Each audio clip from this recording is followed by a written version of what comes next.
Hello, I'm R.A. Spratt, and I want to welcome people joining us this week on the Yoto podcast platform. Now, just so you know, most of the bedtime stories I tell here are standalone stories. But over the last year, we have been dipping in and out of the epic story of Odysseus, the hero from ancient Greek mythology. And this week, I'm going to be telling the second last installment of that tale. So if you can jump in right here, that'll be fine. I'm sure you'll pick it all up. But if you did want to go back to the beginning and start from the first episode, you can search back through the episodes. The first episode's called Odysseus, as told by Nanny Piggins, and it dropped on January 8th, 2025. Or you can go back and listen to any of the other episodes. You're going to find fairy tales, myths, legends, and mysteries. I hope you enjoy them all. Now let's get into it.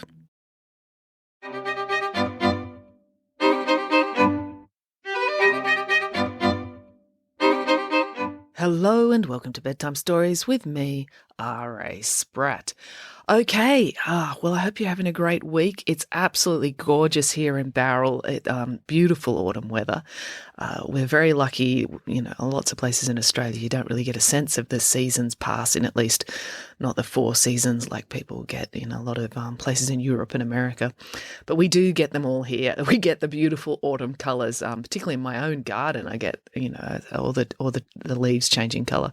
So it's really beautiful here at the moment, and starting to get cold, but not so cold that people are getting down about it yet. That'll be a few weeks away. All right.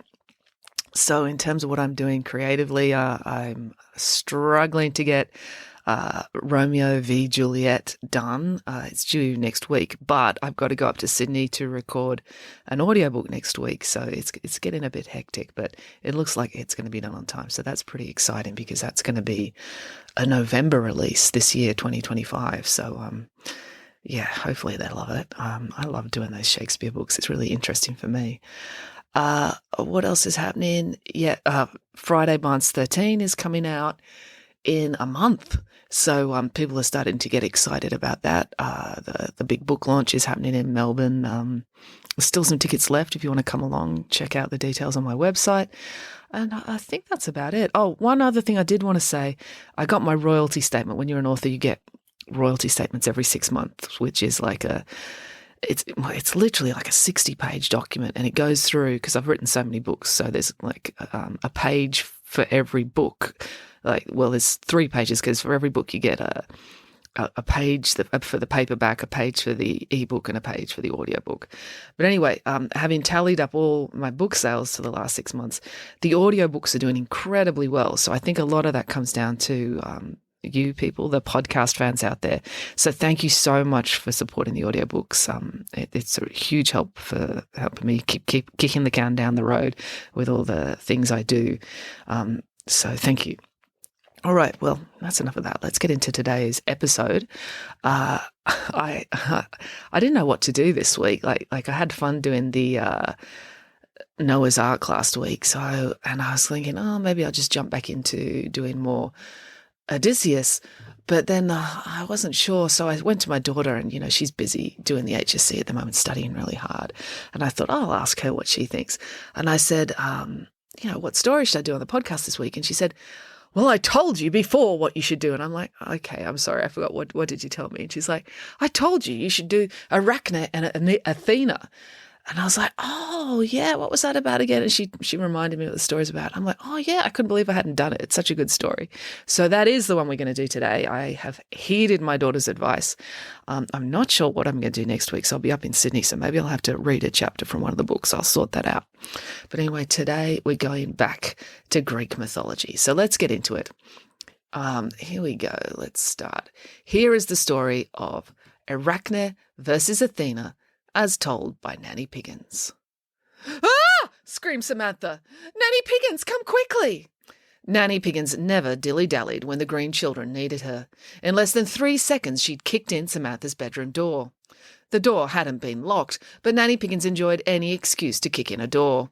And it was marginally quicker than turning the doorknob, so she felt it was justified. What is it? Asked Nanny Piggins. I'll save you. She'd already assumed a kung fu pose, ready to fight off any attackers, recipe thieves, or ringmasters attempting to kidnap one of them and force them to perform circus skills. But there was no one in the room except for Samantha. "There's a spider on my wall," said Samantha. "Really?" said Nanny Piggins. "Is it someone I know? Is that why you called me in here?" "No, it's a spider," said Samantha. "Well, I know a lot of spiders," said Nanny Piggins. "In fact, I'm even related to one." "No way," said Michael. "It's true," said Nanny Piggins. "In fact, the scientific name for spiders, arachnids, was named after her. Her name was Aranche Piggins." "Wow," said Michael. "That's a cool way to be famous." "But how can a pig be related to a spider?" asked Derek. "Well, she wasn't always a spider," said Nanny Piggins. "You're going to have to tell us the whole story," said Derek. Could you please deal with this spider on my wall first?" asked Samantha. "What would you like me to do with him?" asked Nanny Piggins. "Invite him down to the kitchen for afternoon tea?" "Well, I was thinking you could spray him with bug spray," admitted Samantha. "Oh, no," said Nanny Piggins. "There will be no acts of insecticide, or in this case arachnidicide, not on my watch." "Then could you at least catch him in a jar and let him go outside?" asked Samantha. "That may seem like a harmless enough suggestion," said Nanny Piggins, "but from the spider's perspective, it would feel a lot like kidnapping." "I suppose," said Samantha. "And we wouldn't want the spider to think we were rude," said Nanny Piggins. "I guess I'll just have to move out of my bedroom then," said Samantha. "Oh, no, that won't be necessary," said Nanny Piggins. "I'm sure we can negotiate." Nanny Piggins went over to the spider on the wall and spoke to him. "Excuse me, Mr. Spider, would you mind terribly stepping out of this young lady's bedroom? She has an irrational fear of things with more legs than her. I know it's quite unreasonable, but humans are a weak-minded species and we must avoid being cruel to them. If you do agree to leave the room, I will make it worth your while. I will bake you a lovely chocolate cake." "But spiders don't eat cake," said Samantha. "Of course they do," said Nanny Piggins. "Everyone eats cake, and if they don't, they should." Apparently the spider agreed, because it immediately left the room and headed down to the kitchen. "I can't believe that worked," exclaimed Samantha. "I'd better bake the cake," said Nanny Piggins. "Come along, I'll tell you the tale of my distant cousin Arachne while I bake the spider his cake." And so they did. In the end, Nanny Piggins had baked them all a family-sized cake each. The spider had taken his outside to enjoy the sunshine. The children, Boris and Nanny Piggins, sat around the kitchen table eating their own. And Nanny Piggins began her tale. "It all happened several thousand years ago in the ancient Greek mythology days," began Nanny Piggins. "Oh, no," said Samantha. "Not Zeus again." "No, Zeus isn't in this one," said Nanny Piggins. "Well, that's a relief," said Samantha. "He's such a rotter." "Indeed," agreed Nanny Piggins. "Unfortunately, Athena is in this story, and she's quite the rotter herself. Obviously not as bad as Zeus, because he was king of the rotters, as well as king of the gods." "So what happened?" asked Derek. "The trouble began with my dear distant cousin Arachne Piggins being incredibly talented," said Nanny Piggins. "Was she also staggeringly beautiful?" asked Michael. "Of course," said Nanny Piggins. "She was a Piggins." "What was she incredibly talented at?" asked Derek. "Knife throwing, chainsaw juggling, bank robbing?" "She was talented at cake decorating," said Nanny Piggins. "She was the finest cake decorator in the land." "Wow," said Samantha. "That must have been hard," said Michael, "because if she was a Piggins and she loved cake even half as much as you do, it must have been very hard for her to wait for the cake to cool down so she could decorate it and not just eat the cake undecorated." "Oh, yes, that was very difficult," agreed Nanny Piggins. "Fortunately, her father was a baker, so there was an unlimited cake supply. Every time Arachne needed to decorate a cake, her father would not bake one cake, he would bake 11 cakes. One for decorating and the other 10 for snacking on while she waited for it to cool down." "Brilliant," said Michael. "She was," said Nanny Piggins. "Arachne was so good at cake decorating, if Leonardo da Vinci had been alive at the same time, no one would have given the Mona Lisa a second glance. Arachne could create far more impressive imagery using nothing but cream icing, food colouring and a piping bag." "Really?" said Derek. "Her cakes were more beautifully crafted than the Mona Lisa?" "Oh, yes," said Nanny Piggins. "Unfortunately, they were also delicious, which is why none of them exists today. The Mona Lisa isn't tasty at all." Nanny Piggins knew this for a fact because she'd once gone to the Louvre and licked it, just to be sure. So few visual artists have the skill to create an art that is a delight for the eyes and the tongue. You do it every day, Michael told her. Thank you, my dear boy, said Nanny Piggins. Your outrageously flattering compliments are getting better all the time. It's such an important life skill. If you can pay a lovely compliment, you will go far. So did the gods name spiders after her as a reward for her cake decorating? Asked Derek. Goodness, no, said Nanny Piggins. Quite the opposite. You see, my cousin Arachne was not an idiot. She could see for herself that she was breathtakingly brilliant at cake decorating. And being an honest pig, if anyone asked her about it, she would tell the truth. If someone said, Hey, Arachne, who's the best cake decorator in all of Greece? Arachne would say, Oh, I am by far. Or if someone asked, Hey, who's the best cake decorator in all the world? Arachne would say, Well, that'd be me. I'm so much better than anyone else. And if someone asked, Who's the best cake decorator in the heavens and on the earth? She would still say, That'd be me. None of the gods are as good as me. I am the greatest cake decorator of all time. Which inevitably made Athena very angry, said Nanny Piggins. Oh, Athena did have a short fuse, didn't she? Said Derek. Wasn't Athena the one who turned Medusa's hair into snakes and banished her to live with the Gorgons? Yes, that was her, agreed Nanny Piggins. She did do some very nasty things to my ancient relatives. In fact, it makes me wonder if Athena was herself also an ancient relative of mine. Although I doubt it, because if she ate as much cake as a Piggins would, she wouldn't have been so angry. Anyway, Athena heard of Arachne's boast, and it made her furious, because you see, Athena was the goddess of cake decorating. Really? Asked Derek. I thought she was the goddess of war. Oh, she was that too, said Nanny Piggins. But the ancient Greek gods were always gods of lots of different things. They liked to diversify their portfolio. So Athena was angry that Arachne had the audacity to boast that she was better at cake decorating than her. Which is actually kind of valid, because being the goddess of cake decorating, technically Arachne's cake decorating talent was gifted to her by the gods.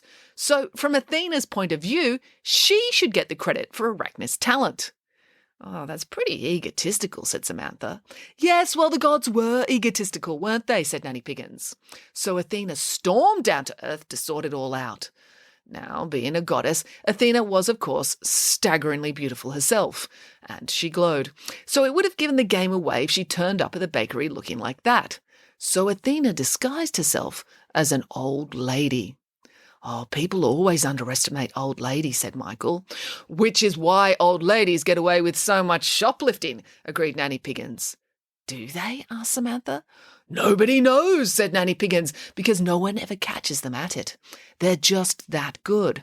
But whenever I see Mrs. Simpson next door sucking on a Werther's butter lozenge, she has a look of such wicked delight in her eye, I'm convinced she's stolen it. Either that or she's recently gotten away with committing a bank robbery, one or the other. The children considered this. They'd have to take a closer look at their 87-year-old next-door neighbour next time they saw her. Anyway, the old lady went to the bakery and spoke to Arachne. My dear, it is unwise to compare yourself to the gods, warned the old lady, who was secretly Athena.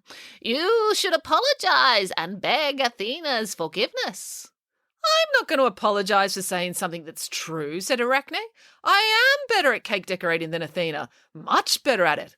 I spend all day, every day, working at my craft. Athena's gadding about interfering in the Trojan Wars, seducing young men, and punishing beautiful women. She doesn't practice nearly as much as me, so it's no wonder I'm far better. How dare you, cried the old lady. Kapow! She instantly transformed into her true identity, the goddess Athena, staggeringly beautiful, powerfully athletic, and dressed in a lovely off-the-shoulder white tunic that glowed. Whoops, said Arachne, realising that she perhaps could have worded that less confrontationally. How dare you claim the credit for your cake-decorating abilities, accused Athena. You are only as good as your goddess-given talent, which is something I gave you, so I deserve the credit. But I'm better than you, said Arachne. How could you have given me talent better than your own? That must be something I got myself through hard work and practice. How dare you say you're better than me, yelled Athena. I am the goddess of cake decorating. I dare because I am, said Arachne. You should not disrespect the gods, said Athena. I'm not disrespecting the gods, said Arachne. I'm disrespecting one god, you. Right, that's it, said Athena. I challenge you to a duel. Whoa, said Arachne. I don't want to shoot anyone. No, a cake decorating duel, said Athena. You and I shall go head to head. The challenge will be to decorate the most beautiful cake ever decorated, thereby determining once and for all who is the best cake decorator in the heavens or on earth. You know it's going to be me, said Arachne. Just start baking before I challenge you to the other kind of duel, said Athena, the one where I blast you with a bolt of lightning. So Arachne and Athena set to work, each of them creating the finest piece of cake decorating they had ever made. Athena decorated a 7-tier cake with scenes from Greek mythology where humans had disrespected the gods and suffered terrible consequences. Oh, that must have been a very grisly-looking cake, said Derek. It was, said Nanny Piggins. It was more realistic than any CGI in any action movie today. She even had a hydraulic system built into the cake so she could squirt out strawberry topping to be fake blood in the really gory bits. That actually sounds pretty cool, said Michael. Could you try doing something like that, Sarah? Asked Boris. But only, instead of strawberry topping that looked like blood, your cake could squirt honey that looked like honey. That is a brilliant idea, said Nanny Piggins. I'll give it a go this afternoon. Anyway, while Athena was creating her cake, depicting the retribution of the gods, Arachne decorated a cake that depicted every instance of a god behaving badly throughout ancient Greek mythology. That must have been an enormous cake, said Samantha. It was, said Nanny Piggins. Arachne's cake had 117 layers. 54 layers alone were devoted to the times that Zeus had transformed himself into an animal and tried to kidnap a nymph. He's such a rotter, said Samantha. Then there were all the times Poseidon made women fall in love with him. Then all the wicked, selfish behaviour of Apollo, Cronus, and Dionysus. It was really an extensive cake. Finally, when both cakes were finished, Athena and Arachne stood back to decide whose was best. And it was immediately apparent that Athena's cake was a stunning work of art, but Arachne's cake was 1,000 times better. Oh, cool. Arachne must have been so proud, said Samantha. Oh, no, said Nanny Piggins. She had no time for that. You see, it only took 1 second for Athena to realise that Arachne's cake was much better, which totally made her blow her top. In the next second, she tore Arachne's piping bag out of her hand and beat her over the head with it 3 times. Oh, well, surely it wouldn't hurt too much to be hit over the head with a soggy bag of icing, said Michael. It does when the hitting is done by the goddess of war, said Nanny Piggins. Athena was in full tantrum mode now. She lifted up Arachne's cake, which shows how strong she was, because the cake was huge, and she smashed the whole thing on the ground, then stomped on it with her feet as many times as possible. It sounds like she could benefit from spending time with an anger management therapist, said Samantha. Oh, if there'd been anger management therapy, or even just an ounce of common sense back in the ancient Greek story days, then there would have been no Greek mythology, said Nanny Piggins. Cocoa Banana's behaviour is a key plot point in pretty much every one of their stories. Anyway, finally Athena turned on Arachne. She summoned all her rage and transformed Arachne into the most diabolical thing she could imagine. She made Arachne's hair fall out completely, her face fell off, 6 extra legs grew out of her torso, and her whole body shrank until she was nothing more than a tiny scuttling bug on the ground. And that is how my cousin Arachne became the first spider in the world. So there were no spiders before that? Asked Michael. No, said Nanny Piggins. Oh, it sounds wonderful, said Samantha. But it's really harsh for Arachne, said Derek. Never fear, said Nanny Piggins. Arachne may no longer have been a staggeringly beautiful pig, but she was still a Piggins, and she could still make things that were staggeringly beautiful. She made cake, asked Michael. No, of course not, said Nanny Piggins. She was a tiny spider. No, she made beautiful, delicate, spider webs, which she used to catch food, specifically cake. How can a web catch a cake? Asked Samantha. Well, you see, she spun a web across the front door of the bakery every morning so she could capture the purchases of the customers every day. So she did live happily ever after, and spiders, as well as ticks and mites and scorpions, have all been called arachnids, after Arachne, in her honour ever since. That's still a terrible story, said Samantha. Yes, the ancient Greek goddesses were not big on the feminist principle of women supporting women, agreed Nanny Piggins, which is why you should always be respectful to spiders. So they might decorate a nice birthday cake for you? Asked Derek. Well, yes, said Nanny Piggins, but mainly because they've suffered enough already. The end. Time for bed. All right. Well, I hope you enjoyed that one. That's it for now.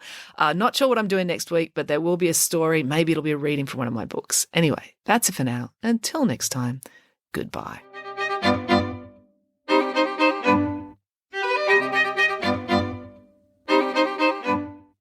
Hello, it's me again. If you enjoyed listening to Bedtime Stories with R.A. Spratt, it would be really helpful if you could like, subscribe, follow, and or review the show on whatever podcast platform you're listening to now. Every little one of those digital affirmations helps, and the bigger this podcast gets, the more I can justify procrastinating from my real job to keep bringing these stories to you. Thank you.